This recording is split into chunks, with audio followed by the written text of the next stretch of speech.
They thought she was just the janitor. But that morning, they were about to learn the truth. It started at 6:23 a.m., like it always did. The lights inside Ironvale Boxing Club hadn't even warmed up yet. Just the dull flicker of fluorescence humming awake as a woman rolled a grey cleaning cart through the side entrance. Her name badge read, Mel Foster, first name only, staff. No one really looked at it. She wore cracked white sneakers, a faded navy sweatshirt tied around her waist, and a grey t-shirt tucked into worn-out utility pants. Her gloves weren't boxing gloves, they were latex. One pocket held disinfectant, the other folded towels. Her mop squeaked every few steps as the wheel ticked along the smooth floor. No one noticed her. They never did.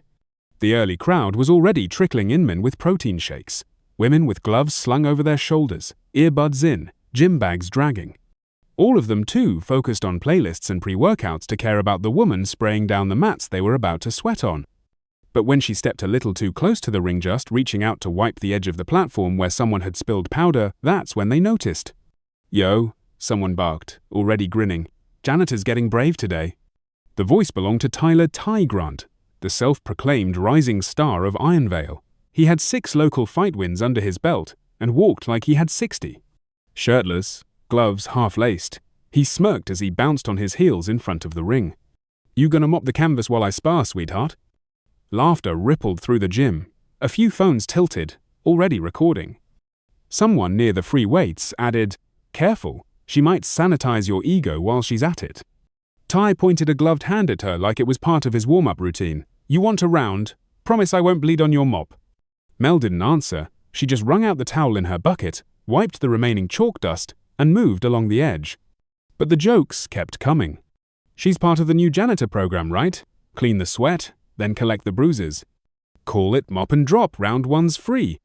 Even Brandon, the junior coach, young, loud, more ego than experience, leaned on the ropes and laughed. Hey Ty, let her finish disinfecting your pride before you hop in. The energy shifted. People started gathering closer. A few phones went up again, and then someone said the words that turned a joke into a dare. Let her spar, 1 round. Come on, it's Friday. We need entertainment. At that, Brandon Chucklebutt didn't say no. Mel didn't argue. She didn't scoff, didn't shout. She just reached for the towel, folded it, and packed it into her cart. Her expression never changed. One of the fitness girls near the mirror wall raised an eyebrow. Wait, is she actually thinking about it? From behind the counter, Keyleth, the front desk guy, called out, half serious. Name for the board? He pointed at the dry erase sparring schedule. Or should I just write janitor? Mop, someone yelled. Shorter, another added. Laughter cracked through the air again. Kyle scribbled it down anyway. 12:20 Ty versus mop. That's when Mel turned and walked slow, steady toward her cart. She reached beneath the towel stack, unzipped a hidden side pocket, and pulled out a pair of weathered, well-worn gloves. Not the kind you buy on sale at the register.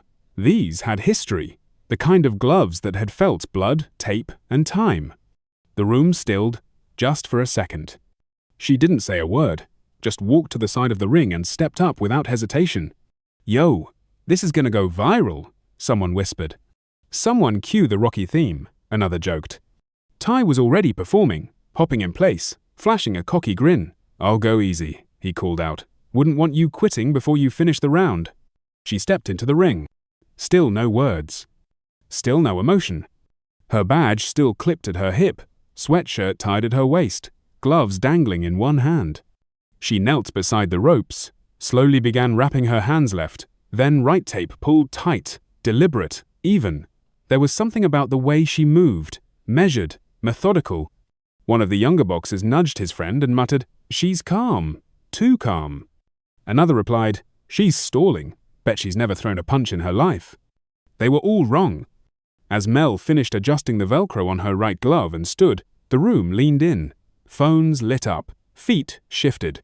Even Kyle put down his energy drink. Ty just smirked wider. The bell hadn't even rung yet. But the fight had already started. And no one, not Ty, not Brandon, not a single voice in that gym was ready for what came next. The bell rang. Not the official one, this was just some kid slapping a steel plate for effect. But it worked. The sound sliced through the chatter like a cue from an old western. Every head turned. Ty stepped forward first, bouncing on the balls of his feet. He twirled his glove once for show, rolled his shoulders, and grinned. "Let's dance, mop lady." Mel stood still in her corner, eyes low. Her hands hung relaxed at her sides. No fighting stance, no visible tension, just breath, just presence. Ty threw a light jab, not even close. She didn't flinch. "Come on," he said. "You at least gonna throw one? Or just dust off the mat?" Another jab, this time a bit faster directed at her shoulder. She slipped it, barely. No flourish, no counter, just a quiet step to the left. Brandon, leaning over the ropes, laughed. "You gotta punch where she is, man. Not where she was yesterday." More laughter. Phones rose higher. Someone near the mirror whispered, "She's just dodging, doesn't even know how to fight." But someone else didn't laugh. Tony, one of the older trainers who rarely spoke unless it mattered, leaned forward from the bench by the free weights. His eyes narrowed. He didn't blink. Ty stepped in again, this time quicker, jab, jab, cross. She wasn't there. Each time, she moved just enough to let air pass where skin should have been. Her footwork was precise, not flashy. Surgical. Tony muttered under his breath, "That's drilled, not learned from YouTube." A pause. The air shifted. Ty's grin twitched, just slightly. "All right," he muttered. "You want to dodge all day? Let's turn it up." He came in heavier, leading with a body feint, aiming a low hook toward her ribs. She stepped under it, clean, her back foot pivoting at the last second, spinning her out of his range. No sound from the crowd. Phones were still up, but nobody was narrating anymore. Tony stood now. "Wait," he said quietly to Brandon. "Do you know who she is?" Brandon scoffed. "She's the janitor, Tony, just messing around." Tony didn't answer. His eyes were locked on Mel. Her eyes, in turn, never left Ty's chest. Not his face, not his gloves, his breath, his weight. She wasn't watching him fight. She was reading him. Ty came in again. Faster, angrier. 3-punch combo left, right, hook. She ducked the last one and pivoted behind him. Too clean, too smooth. The smirks around the ring started to fade. A guy near the mirror rack whispered, "She's not just dodging, she's analyzing." Someone else added, "She's studying him." The joke was unraveling, but Ty didn't see it. He was still trying to win a round that she hadn't agreed to play by his rules. He circled again. She mirrored, foot to foot, frame to frame. She never rushed, never chased. And then, she struck. One step, one pivot, one punch. A tight left hook, flat and fast, right into the spot below his ribs just above the liver line. It didn't echo, it sank. A thud so deep it sounded like a dropped medicine ball on a hollow floor. Final, blunt, surgical. Ty froze. His gloves dropped. Then he did. He folded at the waist, knees crashing to the mat like the air had been ripped from his lungs. He clutched his side, his mouth open but silent. Pale, his breathing was short, stuttered. His eyes wide, shocked, not from pain but from confusion. He didn't understand what just happened. And neither did the room. For a second, no one moved. Then Tony stepped forward, his voice sharp. "Back, don't touch him." Brandon blinked, confused. "Is he okay?" "She got him clean," Tony replied, already climbing in. Someone dropped their phone. It hit the mat with a soft clap. The music still played faintly from the front monitor, but nobody heard it. All attention locked on Tistel on his knees, head down, gloves limp, no motion, no comeback. Mel didn't gloat. She didn't move. She just stepped back once, her gloves hanging low again, stance relaxed, her eyes lowered, her breathing steady, not a hair out of place. No one laughed.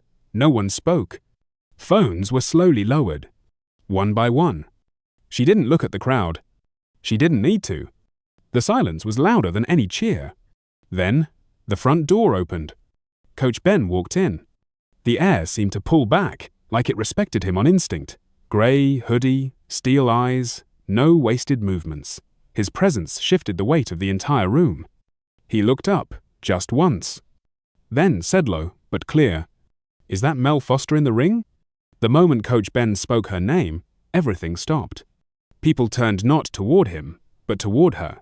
Mel was still standing near Ty's crumpled form, one hand resting on the top rope. Her gloves were unlaced now, fingertips brushing the canvas as if grounding herself. She didn't respond. Her eyes stayed low, her expression unreadable. But Ben kept walking. He didn't yell. He didn't rush. He just let his voice carry like it had weight built from years of grit and leadership. Someone want to explain why you've got Mel Foster and janitor close sparring the gym's amateur clown? The silence deepened. Brandon looked confused. Wait, her name's what? Ben stepped closer, pointing toward the back wall near the treadmill bay. Check the photo, over there, back when this place had duct tape on the ring corners and broken mirrors in the locker room. A younger trainee jogged over. His sneakers squeaked on the tile. He scanned the wall, then stopped. There it was, a framed photo under dusty plastic, blue gloves, center row, knuckles cracked, hair pulled back, eyes sharp, same eyes. His breath caught. Oh my God, he muttered, that's her. The whisper shot through the room like a slow fuse. Ben turned to face them all. Mel Foster, southpaw, 3-time regional lightweight champion, used to run defense drills in this very ring before most of you were even old enough to lace gloves. The gym inhaled, deep, collective. No one dared exhale. Brandon blinked. I didn't know. I thought. You thought wrong, Ben said. Not harsh, but direct. You didn't ask. You just looked, and you decided who she was. Another coach stepped closer to the ring, crouched at the edge, running a finger along the frame. There, faint but still legible under layers of sweat and polish, L. Foster, written in black marker, curved like a signature lost in time. Brandon swallowed. We didn't mean. You meant to laugh, Ben interrupted. You meant to mock. That part, you meant just fine. A woman near the locker hallway quietly tucked her phone into her pocket. She didn't look up. One of the younger fighters, the one who'd shouted about mop and drop, leaned against the wall, arms crossed, face pale. His mouth moved, but no sound came. Nobody said her name again. Not for a while. Ben looked at Mel. He didn't smile. He didn't need to. She used to coach here, he said, softer now. Before the sponsorships, before the branded merch and ring light selfies, back when time on the mat was earned, not bought. Mel stepped to the edge of the ring. She peeled the tape from her wrists, slow and steady, then dropped the crumpled strips into a nearby bin. Her hands were marked not with makeup or polish but with the calluses of experience. Years. Miles. Fights that never made headlines. Lessons that never got hashtags. She didn't address the crowd. She didn't defend herself. She didn't explain. She didn't need to. She climbed down from the ring, walked past Ben without a word, and made her way toward the corner where her cart still sat untouched. As she passed, Ben's voice echoed behind her not just for her, but for all of them. She's the reason any of you even have a gym to train in. She built the foundation you stand on, and not one of you saw her, because she wasn't wearing a title. At the front desk, Kyle erased the whiteboard. Tie versus mop. He wiped it slowly. The letters didn't want to come off. The marker squeaked under the rag. When the board was clean, he didn't write anything new. In the locker hallway, someone folded up a flyer that had read, "Challenge the ring, who's brave enough," and quietly stuffed it in a trash bin. The playlist on the speaker was still running, but nobody listened. Every set of eyes had returned to Mel. She picked up the mop. No one asked her to. No one dared. She rolled the cart forward. The same wheel squeaked. The sound that used to be ignored now echoed like a metronome of meaning. 1, 2, 1, 2.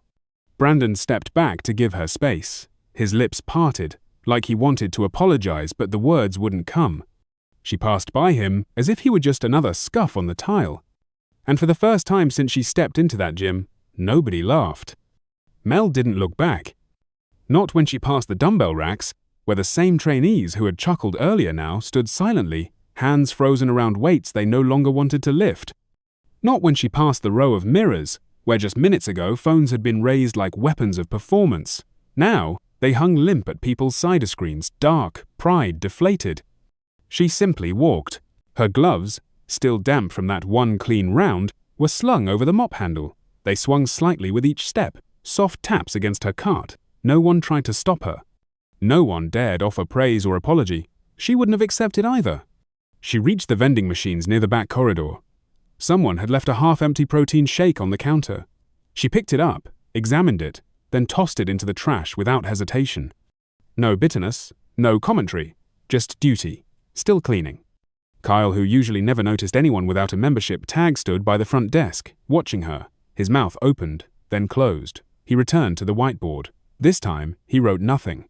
Just left the space blank.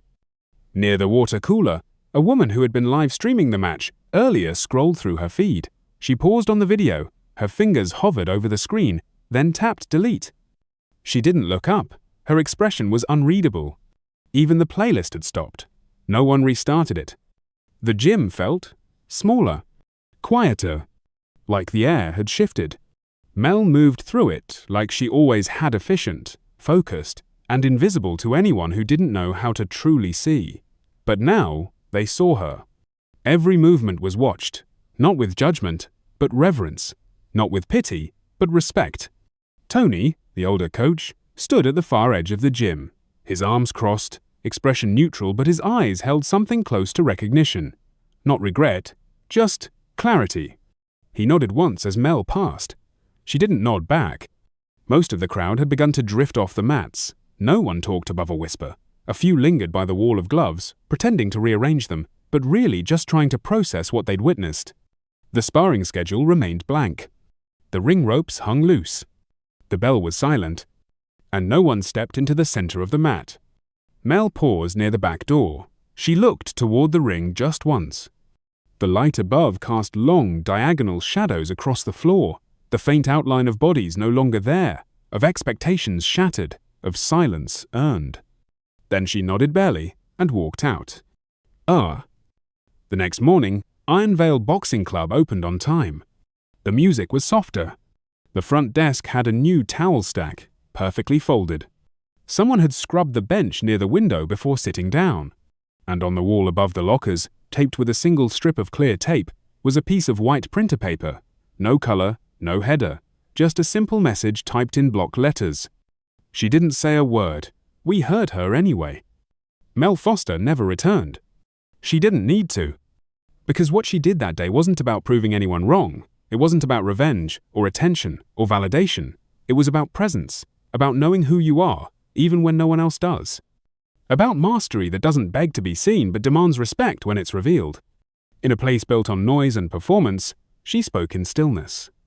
They mocked her silence. They mocked her job. They mocked her mop. And then she showed them who she was with. One punch, one breath, one moment of truth so clean, so undeniable, it left the whole gym mute. She didn't insult them back. She didn't list her accomplishments. She didn't say, "I told you so." She simply let the silence speak for her. And it was deafening. In a world that values volume, flash, and instant judgment, she reminded us that greatness doesn't always raise its voice. Sometimes it walks in quietly, cleans the ring, and lets truth do the talking. So the next time you're tempted to underestimate someone based on their clothes, their title, their silence, remember Mel Foster. She didn't need a spotlight. She didn't wear her victories on her sleeve. She just wrapped her hands, stepped in, and made the world listen. If this story moved you, tell us in the comments. Have you ever been underestimated?